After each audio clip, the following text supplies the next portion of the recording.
En France, le confinement semble nuire au trafic de drogue. Les ventes pourraient baisser. Oui, s'approvisionner en cannabis ne fait pas partie des cases à cocher sur l'attestation dérogatoire. Justin Morin, vous avez enquêté, consommateurs et vendeurs s'adaptent. Oui, les dealers ont même prévenu leurs clients dès les premières mesures de confinement. Acheter en grosse quantité, peut-on lire sur l'un de ces messages, parce qu'après, les livraisons à domicile, très répandues dans les grandes villes, seront beaucoup plus difficiles. Et effectivement, Julie et Martin, un couple de région parisienne, l'a bien constaté en contactant leurs dealers pour acheter de l'herbe. Et il nous a répondu, vu de la situation compliquée pour lui de se déplacer, que c'était à nous de nous déplacer. Et il nous a cité des points de retrait près de chez nous et que le montant minimum de commande était de 200 € et non plus de 100 €. Ça change parce que le risque n'est plus sur eux mais sur nous.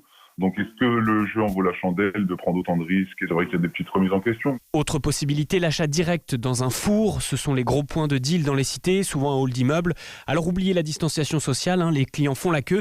Et là aussi, le marché s'adapte, explique Julie. On a pris 50 € et c'était l'équivalent de 30 €. Alors généralement, on se fait pas arnaquer. Généralement, on a même des petits cadeaux de fidélité, genre des petits tickets à gratter, des briquets, Et là, pour le coup, tu veux vraiment, tu prends et tu t'es quoi. Le marché se tend. Ça s'explique aussi par la chute des ventes des drogues festives, la cocaïne, l'ecstasy. J'ai pu discuter avec certains consommateurs occasionnels. Sans possibilité de faire la fête, me disent-ils, ça ne sert vraiment à rien. Donc vous le confirmez, Justin, le confinement a vraiment un effet contre le trafic de drogue. Oui, de sources policières, le marché se tarit gentiment, notamment grâce aux difficultés de ravitaillement.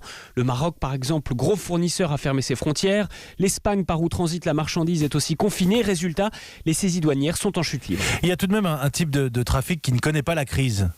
Et oui, ce sont les livraisons par courrier à l'intérieur du pays. Là, il y a vraiment très peu de moyens de les intercepter et aucune difficulté pour trouver un fournisseur sur les réseaux sociaux. En 5 minutes, avec les bons mots-clés, j'en ai trouvé 3.